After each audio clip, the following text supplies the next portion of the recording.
Today, I'm going to explain why you should build a relationship with an influencer and how you do it. The first thing to understand is why our influence is important to me. This is actually a pretty simple one.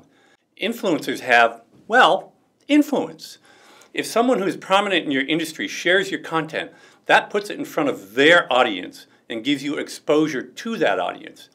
Better still, since they are influential, this acts like an endorsement of what you're doing. Hopefully, this will cause other people to reshare your content or even write about it in their blogs or media sites. These are all goodnesses, and for this reason, building relationships like these should be a cornerstone of your content marketing efforts. Now keep in mind that extra effort is the key. Think back to your high school or college days when there was a special someone you were attracted to and you wanted to get to know them a bit better. One great way to start that was to show a real interest in them and also to find your common interests. This enabled you to get into discussions about areas you were both passionate about. While your interest in the influencer is most likely not romantic in nature, the concepts are the same. You're looking for common ground and a way to create an engaged conversation with them. This needs to be established before you can expect any kind of partnership with them to be a possibility. Now, let's discuss how to build a relationship with an influencer in 7 steps.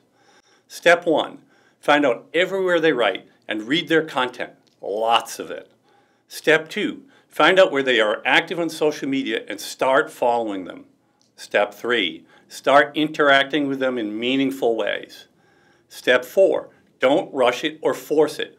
Find ways that you can add value to their conversation. Step 5, don't pitch them stuff. You're building a relationship, not hawking your wares. Step 6, over time they'll begin to learn more about you. How long does this take?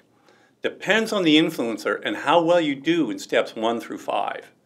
And finally, for step 7, once they've begun to show a genuine interest in you, then you can start to suggest ways to collaborate with them. But wait, there's more. The above outlined process is pretty simple in principle, but know that it can take an extended period of time.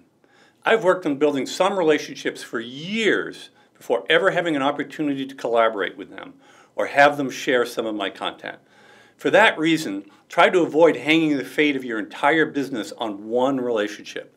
You should be working on many different relationships at one time. Also, remember up above when I talked about that extra effort?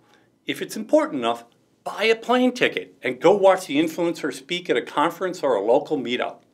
Or go out of your way to offer major support to some favorite cause of theirs. Or find some other way that will clearly differentiate you from the rest of the people out there. Of course, always stay genuine.